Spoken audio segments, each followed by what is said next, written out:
Vamos para a nossa correção da atividade 1 do terceiro bimestre, certo? Lá no caderno do aluno, no volume 3, parte 1, né, que são dois, o português é parte 1, página 20, 21, 22 e 23. Atividade 1, entre labirintos. Para início de conversa, você já explorou um labirinto nas atividades escolares? Para você, o que é um labirinto? Bom, gente, essas duas perguntas são pessoais, cada um aí, né, respondeu de acordo com o que já vivenciou, tá bom? Aqui a gente tem uma imagem do texto 1, chamado Labirintos, ok? Nós temos um labirinto aqui ao centro, a imagem do Minotauro. Vamos à história. A palavra labirinto na língua portuguesa tem origem no termo latino labirintus. Na antiguidade, de acordo com a mitologia, os labirintos eram criados para aqueles que neles entrassem não pudessem mais sair. Eram usados como proteção a locais que deveriam permanecer inacessíveis para pessoas não autorizadas. Verdadeiras armadilhas mortais. A mitologia grega apresenta um dos labirintos mais famosos da história, o labirinto de Creta. O rei Minos o construiu para manter aprisionado seu filho Minotauro, que nascera metade homem e metade touro. De acordo com a mitologia, Minotauro foi morto pelo herói Teseu, que conseguiu sair do labirinto graças ao fio de um novelo de lã, usado para marcar o caminho, o qual foi dado a ele por sua amada Ariadne. A palavra labirinto pode ser usada em sentido figurado, significando outra coisa, ou seja, dando a noção de algo confuso ou de difícil compreensão. Labirinto também é o nome de uma estrutura da orelha interna, responsável por nossa audição e equilíbrio. Marx Hoff. O português, o espanhol, o francês, o italiano e o romeno são exemplos de idiomas originados do latim vulgar. São por isso considerados línguas neolatinas ou românicas. A língua portuguesa recebeu contribuições de muitas outras línguas, acolhendo palavras de origem indígena, africana, europeia, árabe, entre outras. Gente, vamos para as perguntas, tá? 1. Após a leitura do texto, responda às questões propostas. A. Qual é a finalidade desse texto? A finalidade do texto é informar sobre o significado de um labirinto e a origem da palavra. Então, a finalidade é informar. B. Pesquise os significados possíveis para a palavra labirinto. Nós vimos no texto ali, né? Labirinto é a parte da orelha interna que é responsável pelo equilíbrio do corpo, tá? C. Como o termo labirinto poderia ser usado no sentido figurado? De exemplos. Lá no texto ele fala, né, gente, que a palavra labirinto pode estar no sentido de algo confuso ou difícil. Aí eu fiz uma frase aqui, sei lá, minha vida é um labirinto sem fim. Ou seja, uma confusão, né, enfim. D. Você conhece outras palavras que podem ter significados diferentes dependendo de como são usadas? Sim, né, gente? São as chamadas homônimas, né? Palavras que são escritas graficamente são iguais, mas têm significados diferentes. Eu trouxe, então, a palavra manga, tá? Que pode ter dois significados. A manga fruta ou a manga parte da blusa, da camisa, tá? Eu pus o exemplo aqui. A manga está madura, dobre a manga da camisa. E, por que labirintos está grafado em itálico no texto? Porque a palavra foi escrita em outro idioma, que é o latim, tá? Continuando. Atividade 2. Revisitando a gramática. Observe a oração a seguir para responder as questões. O rei Minos o construiu para manter aprisionado seu filho Minotauro, que nascera metade homem e metade touro. Os dois verbos apresentam ações ocorridas no passado. Uma delas ocorre antes da outra. O que ocorre antes? A ação marcada pelo verbo construiu ou a ação marcada pelo verbo nascera? construir o labirinto. Então, primeiro o menino nasce, depois ele constrói o labirinto. Se no lugar de nascer o autor utilizasse o verbo nasceu, haveria mudança de sentido na oração? Justifique. Sim, né? Porque não ficaria marcado cronologicamente que o Minotauro tinha nascido antes de o labirinto ser construído. Porque o verbo nascer, ele está no pretérito mais que perfeito. Feito indica uma ação que ocorreu anteriormente a uma outra que também aconteceu no passado. Então, nesse caso aqui, ó, o construiu, a palavra, o verbo construir, também está no passado. Se eu tivesse colocado o nascer no passado, no pretérito perfeito, eu não saberia dizer qual dos dois teria acontecido primeiro. Mas o nascer está no pretérito mais que perfeito. Isso quer dizer que é uma ação que aconteceu antes dessa outra aqui, ó, do construiu, tá? Duas orações a seguir expressam o mesmo acontecimento. Faça uma pesquisa para verificar o que diferencia. Vamos lá, o rei Minos construiu o labirinto de Creta. O labirinto de Creta foi construído pelo rei Minos. É lógico que o fato em si praticamente não, é o mesmo, né? Mas a forma como um foi colocado diferente do outro aqui, ela tem, olha só, na primeira oração, o verbo, gente, está na voz ativa. Por quê? Porque o sujeito, que no caso aí é aqui, ó, o rei Minos construiu o labirinto de Creta. Quem construiu o labirinto de Creta? O rei Minos. Então, o rei Minos aqui é o sujeito, tá?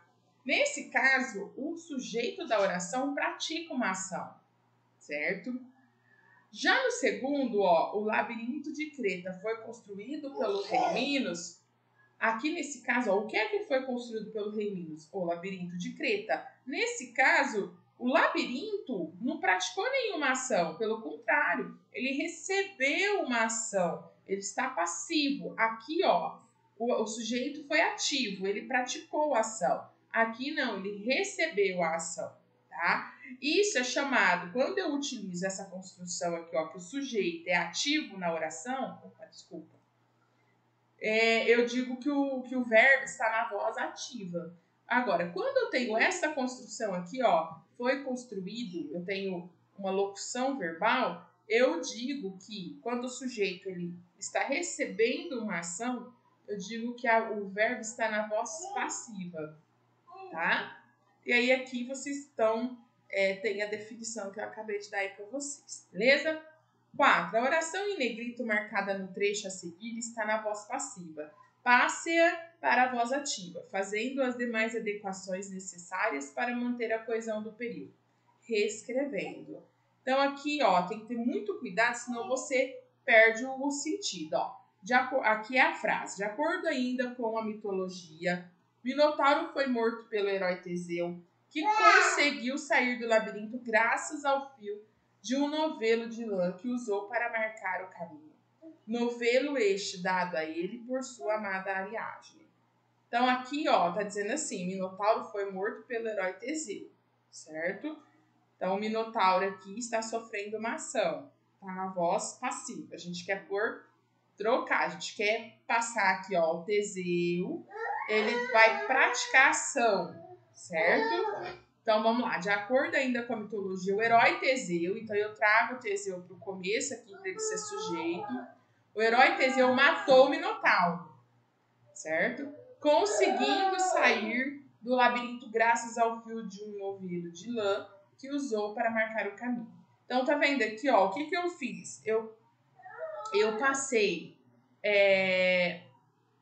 na verdade, primeiro eu tirei essa locução verbal, ó, foi morto, e coloquei um verbo só, matou, tá? Então, do jeito que tá aqui, tava na voz passiva. Daqui eu coloquei na voz ativa, certo? Continuando, atividade 3. Conectando labirintos. Texto 2. No labirinto de Creta. Foram despertar na ilha de Creta, onde logo descobriram o labirinto. Era um palácio imenso, com 1000 corredores dispostos de tal maneira que Quem entrasse nunca mais conseguiria sair e acabaria devorado pelo monstro. O Minotauro só comia carne humana. Diante do labirinto, os 3 pica-paus pararam para refletir. Quem entra não sai mais e acaba no papo do monstro, disse Pedrinho. Mas nós sabemos o jeito de entrar e sair. É irmos desenrolando um fio de linha. Ah, se eu tivesse trazido um carretel! Pois eu trouxe 3, gritou Emília triunfalmente. E dos grandes, número 50. Desça a mala, Visconde, abra. A mala foi descida e aberta. Emília tirou os carretéis e deu um a Pedrinho, outro a Visconde, ficando com o terceiro. Entraram no labirinto e foram desenrolando o primeiro carretel. Quando a linha acabou, desenrolaram o segundo. E quando a linha do segundo acabou, começaram a desenrolar o terceiro. Eram corredores e mais corredores, construídos da maneira mais atrapalhada possível, de propósito, para que quem entrasse não pudesse sair. Antes do terceiro carretel chegar ao fim, Emília sentiu a aproximação de qualquer coisa. Percebo uma caatinga no ar, disse ela baixinho farejando. O monstro deve ter seus aposentos por aqui.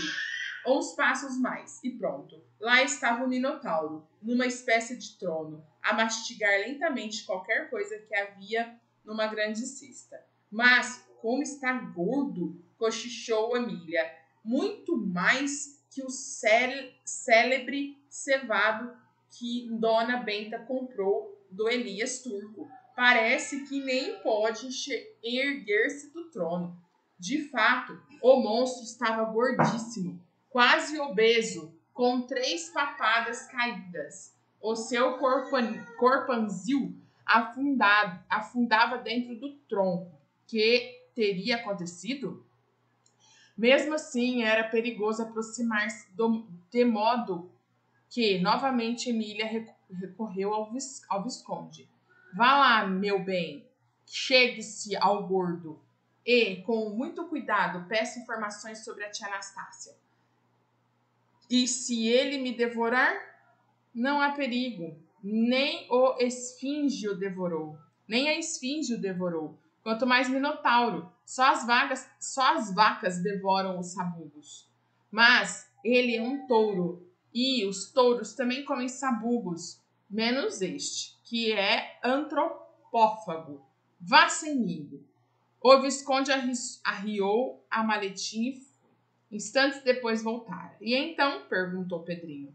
Não fala, não responde. Perguntei por tia Anastácia e ele só me olhou com o olho parado, sempre a mastigar umas coisas que tira daquela cesta. Isto, e mostrou o que havia na cesta. Emília arrancou-lhe o isto da mão. Era um bolinho da tia Anastácia. Que alegria! Aquele bolinho era a prova mais absoluta que tia Anastácia estava lá e viva. Pedrinho comeu o bolinho inteiro e lamentou que o Visconde só tivesse trazido um. Vamos procurá-la com o resto de linha que ainda temos, disse Emília, examinando o carretel. Há de dar. Bom, então nós temos aí um trecho, né, de um conto do Monteiro Lobato, O Minotauro. Vamos continuar. 1. Após a leitura do texto, responda às questões propostas. O que o uso das aspas em pica-paus indica? Tá lá, gente. O uso das aspas indica uma referência a Pedrinho, Emília e Visconde. Eles são os pica-paus, personagens do sítio criado por Lobato. B. No texto, 2 palavras estão em negrito. Antrópago e cevado. Pesquisa o significado. Antrópago, aquele que se alimenta de carne humana. Cevado, nutrido, saciado. C. O que o comportamento da personagem Emília nos permite inferir sobre ela? E a personagem Visconde? Como o texto apresenta a relação dos dois?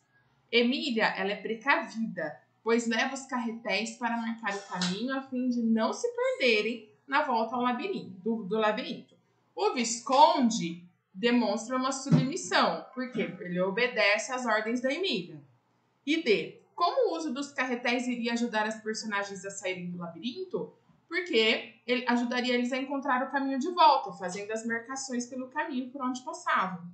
E por fim, Minotauro é um ser considerado antropófano. Isso se confirma no texto lido? Sim, porque o Minotauro se alimenta de carne humana.